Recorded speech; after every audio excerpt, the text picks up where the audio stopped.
lobby for their pet issues. So it controls even what's on the table, and that's not where I see the power to change things as lying.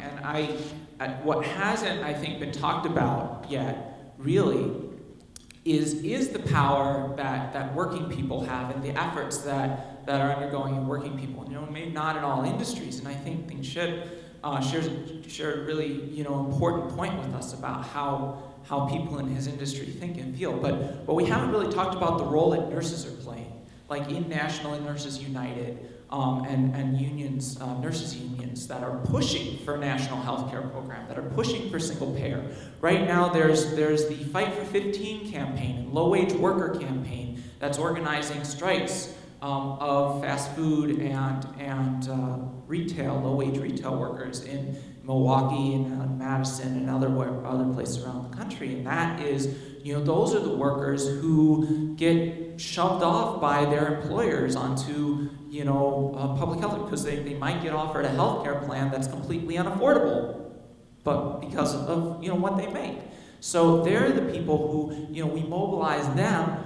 One of the demands there should be affordable health care, and can be, and one of the key issues that they face, working families face, is affordable health care, and that's where I see the power to change things really coming from. And I'm just wanted to throw that out there and see if any of the panelists have a response.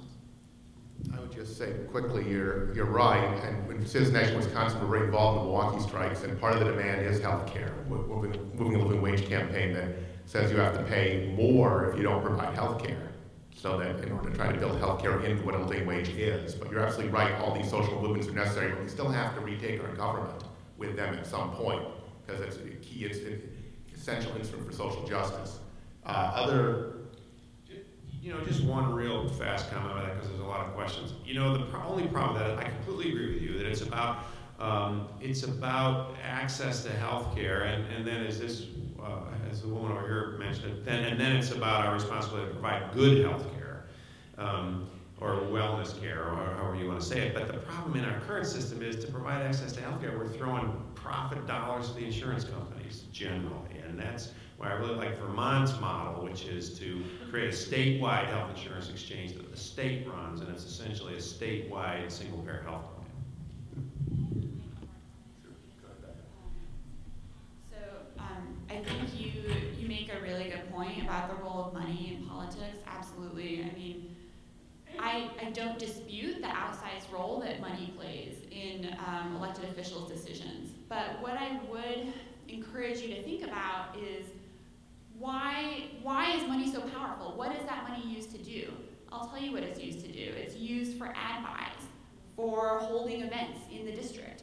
It's used for mailers and emails and all sorts of other things that are designed with the express intention of reaching out to voters. So ultimately, the reason that money is powerful is because it gives you a bigger megaphone to reach the voters. But at the end of the day, it's still the voters that hold the little levers, if anyone ever does that anymore, in the voting booth, or pushes the buttons on the electronic thing. And so we can counteract the power of money by reaching voters to the full extent that we're able to. I think that our generation, the younger generation, seems to be a little bit more distrustful of institutions. And that's a really positive thing, I think, for counteracting the power of that money, because I think we're going to continue to see this trend of people being less and less trustful of information that's